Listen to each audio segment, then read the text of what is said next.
Good morning, everyone.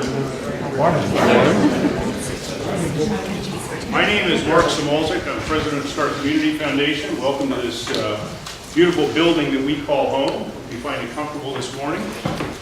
On behalf of Star Community Foundation, as well as the Canton Regional Chamber of Commerce, and Denny's here somewhere right here, we're very pleased to have the opportunity to host this event today.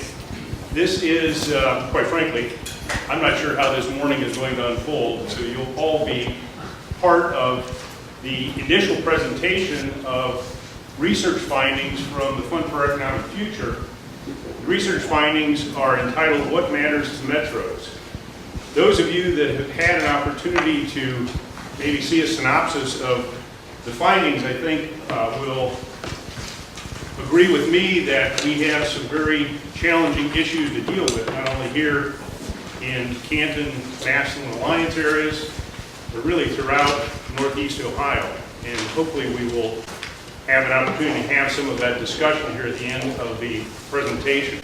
The way that we have the morning set up is that following these brief opening remarks, I will turn the program over to Brad Whitehead from the fund. Brad will make some introductory remarks, a little bit of background on the fund for those of you that are not familiar with the work of the fund over the last 10 years or so. And then we will have about a 20-minute presentation from Emily Gar-Pachetti, who is the author of the document, What Matters to Metros. We will then have an opportunity for a question and answer discussion.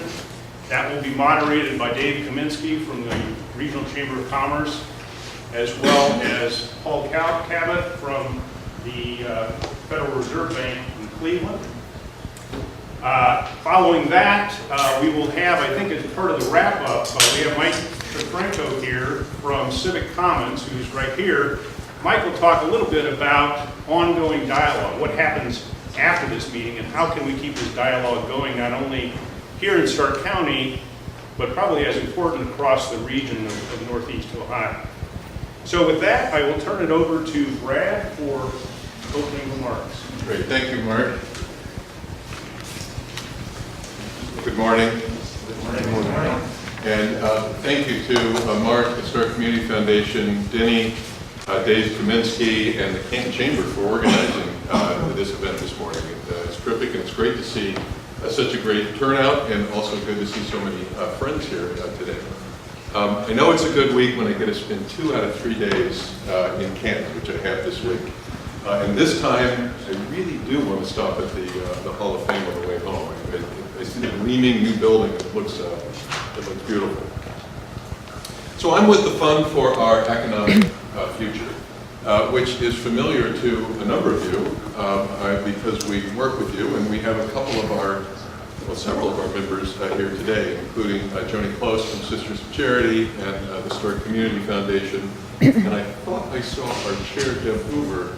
Oh, here, our chair, Deb Hoover from the Burgundy Morgan Foundation in Summit County, based in Hudson, is here this morning, and quite some number of others as well. Excuse me? Yes, we have Bob Jaquay from the George Gunn Foundation, Joyce from Cuyahoga County, and so John Paturis, I think. So we have a great turnout from the fund. So the fund is the philanthropic community's regional response to the long-term economic challenges we face here in Northeast Ohio. Our mission is to advance a growing, opportunity-rich economy here in our communities. And we do that across an 18-county area that picks up Greater Canton, as well as the Mahoning Valley, Greater Akron, and Greater Cleveland. If you're not familiar with the fund, you may not directly see a lot of what we do, because the work we do, in often cases, is more behind the scenes. And so we have pooled philanthropic dollars from around the region to try to advance some efforts that work on a regional basis to complement what's happening locally. And so we partnered with the Canton Chamber, the Stark Development Board. I saw Bob Now from the Planning Commission, Adrian O'Neill from the Stark Education Partnership, Steve Paquette from the Stark Development Board, and many others, to try to get behind some of the efforts you have here, whether that's your micro-enterprise fund, whether it's the manufacturing renewal efforts through the Magnet program, whether it's the business attraction efforts that the Stark Development Board, the Canton Chamber do unfold with groups like Team Neo and so forth.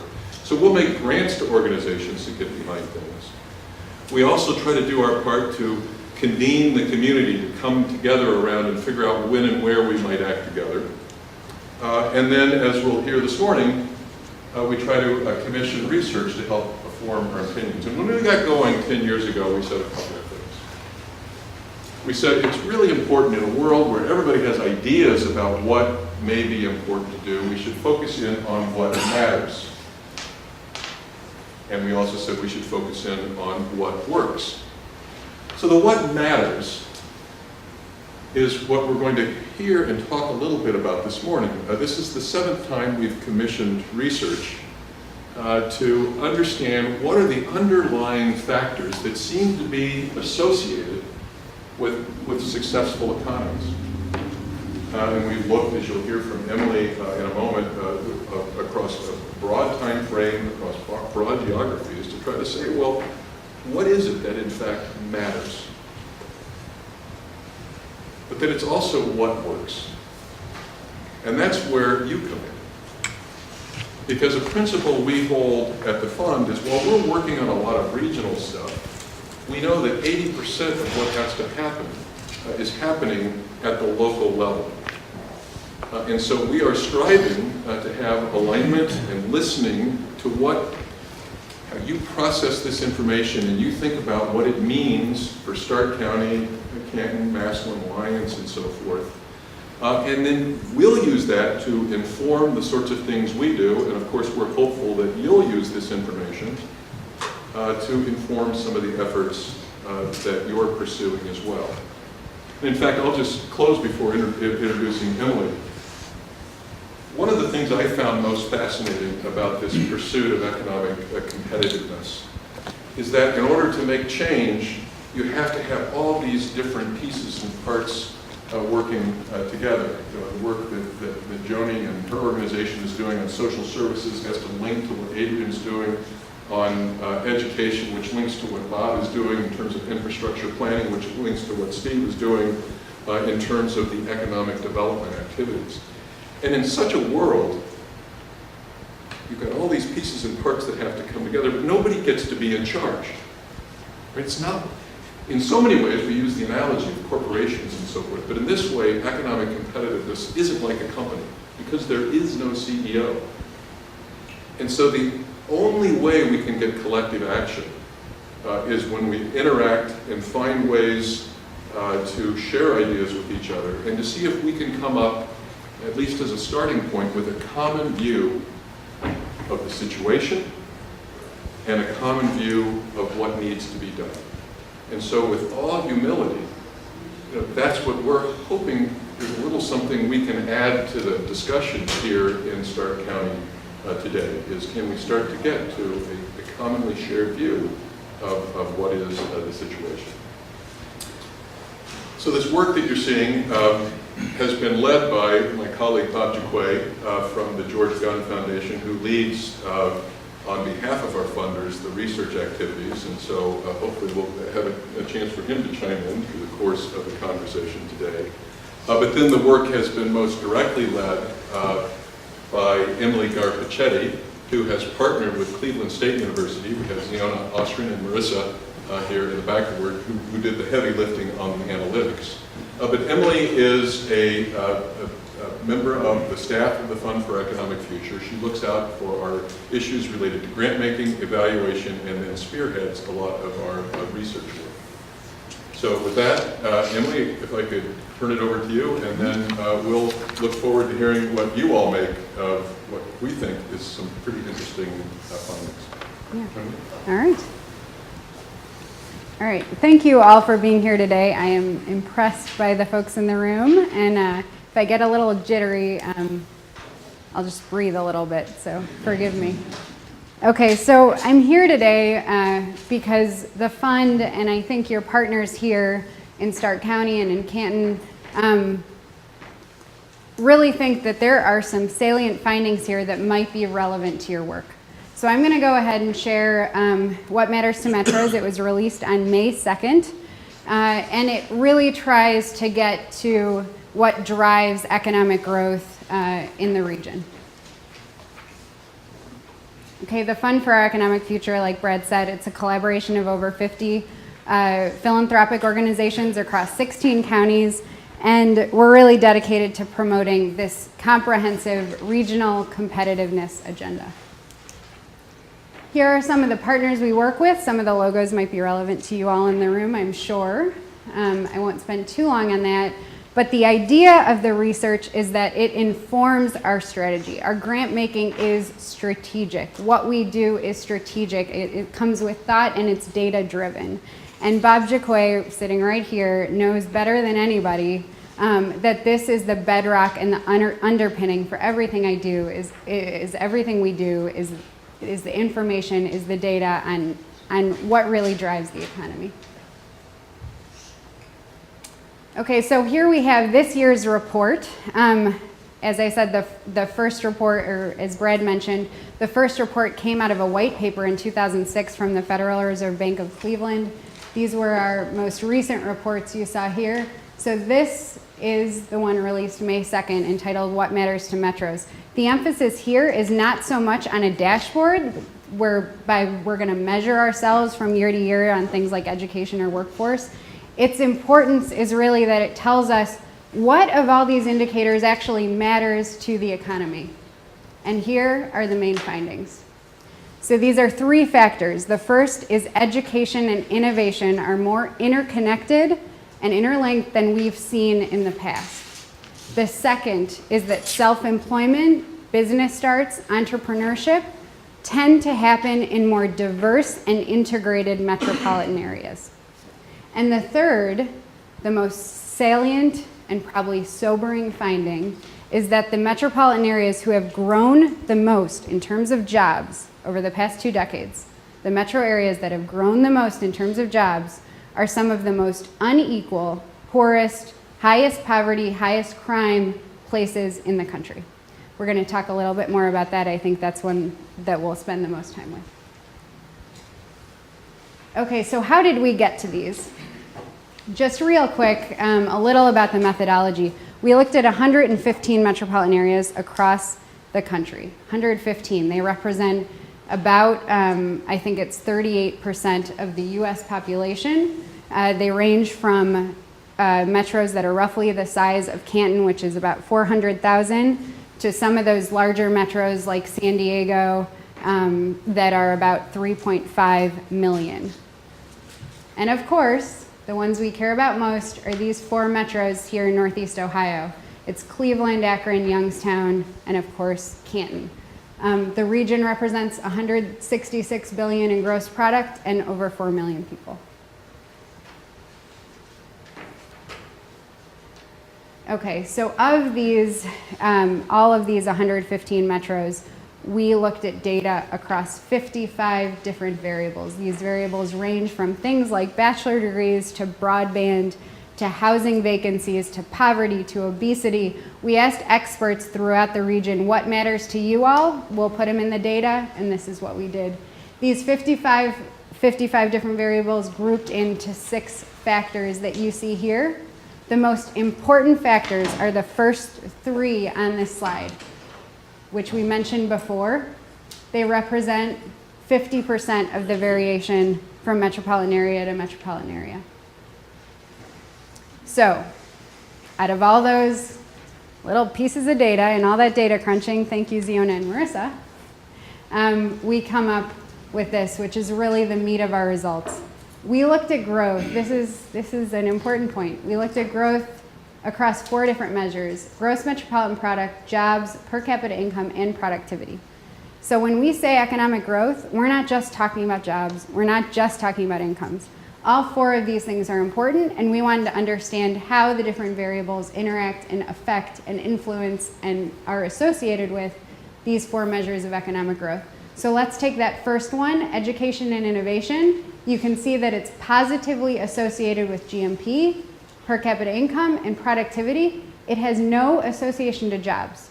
So this might not be your education and innovation, while extremely important to the economy, a bedrock to the economy. It's not your job creation strategy, but so that helps you read this a little bit, and we'll go further into education and innovation. So these are the places in darker green with higher levels of advanced degrees, higher levels of patents, tech transfer, bachelor's degrees. And you can see that if you look at all those little blue dots, those are all metropolitan areas. There's a positive association with things like per capita income growth, education and innovation, positive association, but pretty flat, no association with job growth. Okay, so an example of one of the metros that scored really high on this factor is Durham-Chapel Hill, and I think it's an example of one of the many metros that really have those anchor institutions like university systems and hospital systems that are incredibly important to the economy, and they show the integration of education and innovation more so than they have before. And then we come back to Canton, and we have, although Canton ranked fairly low on this factor, Canton metropolitan area ranked 106 out of the 115 metros. We know we have incredible assets in the region and a lot of work and activity being done that I'm sure we'll talk about after this discussion, but such as I think there's the fuel cell research and the wind energy research going on at Stark State. Things like this, I mean, this is what's going to bring Canton up. This is the type of activity that's going to really make a difference. So now we move to entrepreneurship and inclusion. This vector here, you see that it's associated with every measure of economic growth. GMP, jobs, per capita income, and productivity, positively associated with economic growth in those areas. I think the important thing here to realize is when you look at the metropolitan areas that are associated with economic growth, and with this fact that score highest in this factor, you're going to see a lot of diverse profiles of metros. And that's because when we talk about entrepreneurship, we're talking about the mom and pop shops and self-employment that are generally population serving, but we're also talking about the high-tech business startups, the more innovation-led entrepreneurs, et cetera, et cetera. So Austin, Texas would be one of those examples of a really successful entrepreneurial ecosystem. And then we have a lot of activities also going on in Northeast Ohio to connect those disconnected populations to opportunities in these emerging industries and emerging sectors. So then we move on to, I think, this most surprising finding, which is that those high growth places tend to be the most unequal and the poorest places. And you can see that in this factor we call economic polarization, where it's positively associated with job growth, but negatively associated to income growth. Here's the map on that one. And you can see that it's a lot of the border towns, the south, the west, that has been hit the hardest by the housing crisis. And then we're going to take you to this little table here. And I want you to focus on an extreme example of this phenomena, which is McAllen, Texas, where if you just looked at job growth on the right, it's 109% over the last 2 decades. Looks great. Oh, McAllen, Texas, they did really well. Well, then you look over on the left column in the red, economic polarization, one of the most poorest, unequal, highest poverty, highest crime places in the US. If you go to the bottom, you'll see that these are the places that scored in the blue pretty well on, they if not kept inequality the same, they improved. And there are very rare places where you see blue on the left and blue on the right. That is to say that there are few places that achieved both job growth and less inequality. So Las Vegas is probably the negative example, right? We're pretty familiar with it. So they've suffered through the boom and bust economy over the last 2 decades, and they're left as one of the poorest, most unequal places in the country. And then you move into another example that's the positive example of Denver, Colorado, that has really seemed to balance growth and opportunity well. They have seen above average job growth, but they've also been able to curtail the inequality and lessen the poverty over time.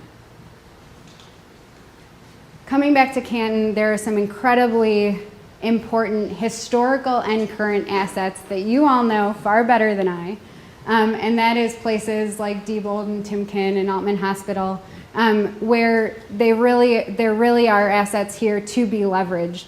And I think coming out of the recovery, it's going to be really important to think about what's working here in this ecosystem that doesn't just provide for any job, but good jobs, right? That give us the good wages and the stronger middle class economy. So, zoom out, all that data. I'm done with those 3 factors. So now we're gonna look big picture, what does the economy look like here in Northeast Ohio compared to the US? So this is economic output from 1990 to 2011. You can see in general, probably not a surprise to many of you, Northeast Ohio has underperformed the national economy for decades. But between 2010 and 2011, we actually outperformed the US on 3 really important measures: output, productivity, and per capita income. You can see Northeast Ohio had higher rates of growth there. And those are good lead indicators for employment, because if productivity is higher, you get higher wages, that is more likely to lead to hires. So we got output, productivity, per capita income. Coming out of the recovery, we are performing better than the nation. There was only a couple other times that's happened in the past couple decades. And what I want to show here is that this has happened before, but we drop back down again after the 90s recession. And so what we don't want is to drop back down again in this recovery. We've recovered quicker, so let's figure out how to sustain that growth and maintain that growth over the long term, so it's not just a boom and bust economy again. Okay, I'm gonna end there, but I just wanted to end with a couple main points. And look at that, I didn't even use my note cards. All right, so we really, I think the most salient point here is that in order to keep this long-term trajectory, we can look at other metros like the McAllens and the Las Vegas and say, okay, there are obviously opportunities here in the recovery. We look really good right now in the recovery, but let's figure out how to stay there. And literature tells us that, when you have high levels of inequality and poverty, you're probably not gonna stay on top. It's not sustainable. So I think some of these discussions that we're going to have over the next half hour, 40 minutes, I think they're going to be really important to understand what of these is most relevant to you guys here in Canton in order to make sure that growth is not only sustained, but shared with a broad set of the population and not just a segment of it.